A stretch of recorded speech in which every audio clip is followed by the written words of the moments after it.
Hello, everybody. Ryan Haley here with Atlantic Shores Sotheby's International Realty, coming back to you with the Running Real Estate podcast here in April of 2024.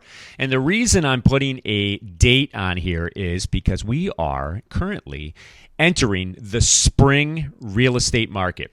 And spring real estate market throughout most parts of the United States is typically the busiest time of year. I get this question every year. When is the best time to buy or sell?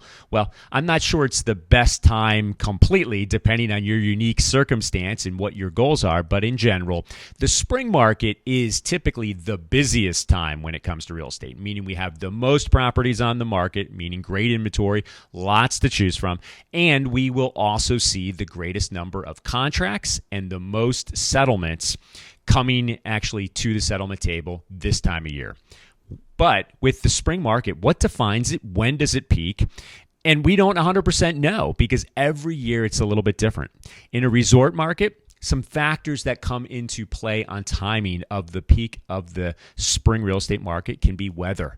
I mean, here we are in April, but we're still having 30-degree temperatures that are on our 7-day forecasts.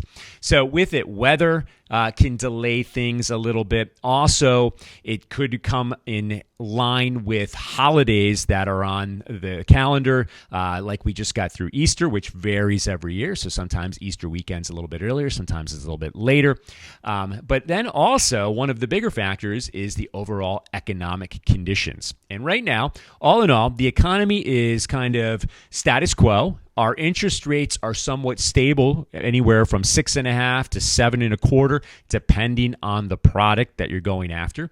And the thing that we can't change is the fact that summer is quickly approaching. So all of these elements are coming together, and what I anticipate is the busiest couple weeks here in our local spring market will be in the next 6 weeks. That's when we should see the most activity. So with that, the angle I want to work on today is twofold. Number one, if you're a buyer, this is the time of year when we're going to see the most inventory that's available. And right now here in Worcester County, we're at 2.5 months supply. So there's roughly 500 homes for sale in the entire county. And if we look at Sussex County, Delaware, we currently have just under 3 months supply. So 2.9 months in total and roughly 1,500 properties to choose from. So as a buyer, there's lots of inventory. There's lots to choose from. There's still some time to be able to find that right one before summer comes. As a seller, this is the best time to be on the market when it comes to the greatest number of eyes on your property. And the more people that are looking at your property, the more exposure that your property can get, typically the greatest results you're going to have with selling at top dollar. Now, the next phase of this podcast that I want to talk about is strategically pricing your property as a seller to be successful in selling your property in the spring market, which is typically the time of year when we're going to have the most number of eyes.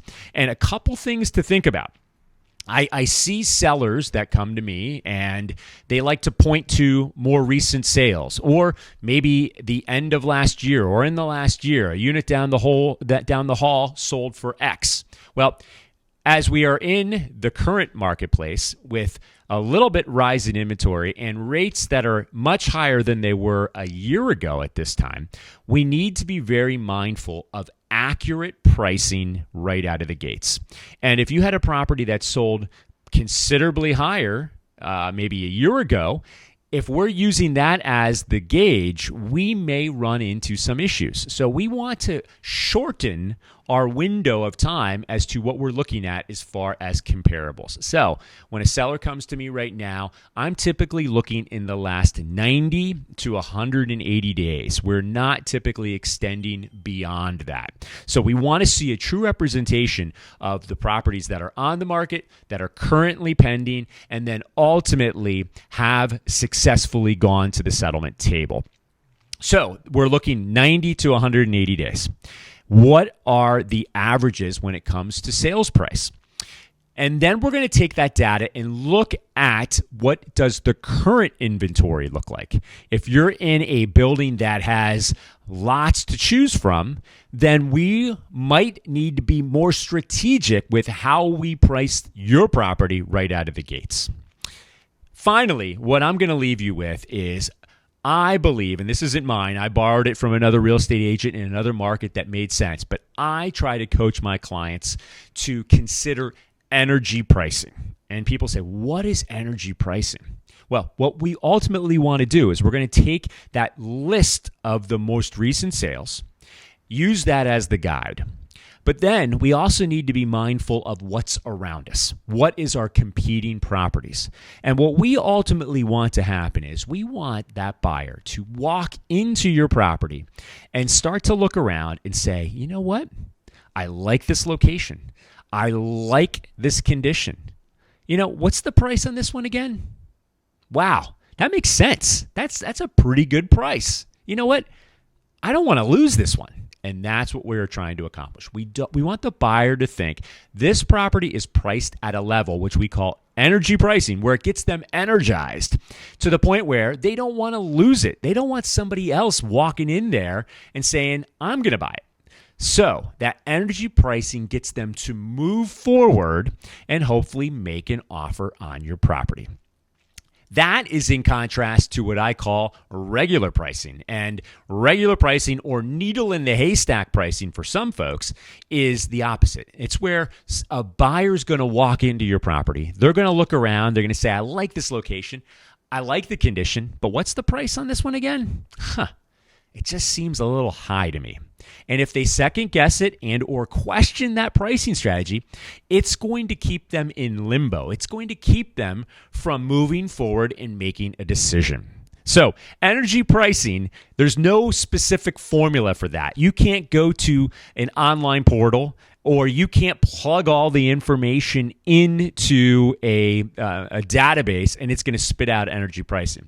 Energy pricing really comes down from having a conversation between myself as your confidant, as your agent, you and your goals, ultimately deciphering what the market data is telling us, and then looking at the most recent comparables and competition to try to come up with that number that's going to make the buyer feel energized and get them to move forward with that offer.